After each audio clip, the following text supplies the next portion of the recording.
నయ వెంకటపురం తహసీల్దార్. ప్రస్తుతానికి నాకు కలెక్టర్ కార్యాలయం ట్రాన్స్ఫర్ చేసినారు. ఇప్పుడు ఇక సరే అక్కడనే ఉండమని మేడం అన్నది. మళ్ళీ తర్వాత ఏం జరిగిందో ఏమో మళ్ళీ సర్వర్ గారిని పంపించింది. ఇక నేను ఏం చేయాలో నేను అరణ్య గోచరంగా నేను బాధపడుతున్నాను. విషయం ఏంటంటే ఊకే ఎల్పిసి కావాలి, దాన్ని సప్లిమెంటరీ బిల్ అవుతుంది, సప్లిమెంటరీ బిల్ అయితే ఆ బిల్ పాస్ కాదు. ఇక నానా విధములైన చిక్కులు ఉంటాయి. ఇక నా వయసు 61 సంవత్సరము.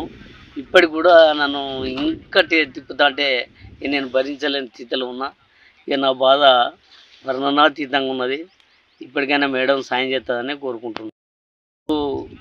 ఈ కుల వివక్ష నుండి ఎట్లా బయటపడో తెలియదు, కానీ నేను మాదిగోన్నై పుట్టినందుకు సిగ్గుపడుతున్నా. కానీ మాదిగోళ్ళకి ఏంది, వాళ్ళకు రిజర్వేషన్ ఉన్నది, అది ఉన్నది, ఇది ఉన్నది అంటారు. కానీ అదంతా శుద్ధ తప్పు.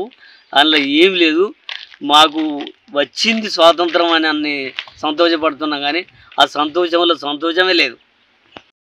బోధకపోయినా మా బతుకులు మాత్రం దరిద్ర బతుకులే కదా తప్ప మాకు పెద్ద ఊందా బతుకులు అయితే మేము బతుకుతలేము. మేము దరిద్రులమే.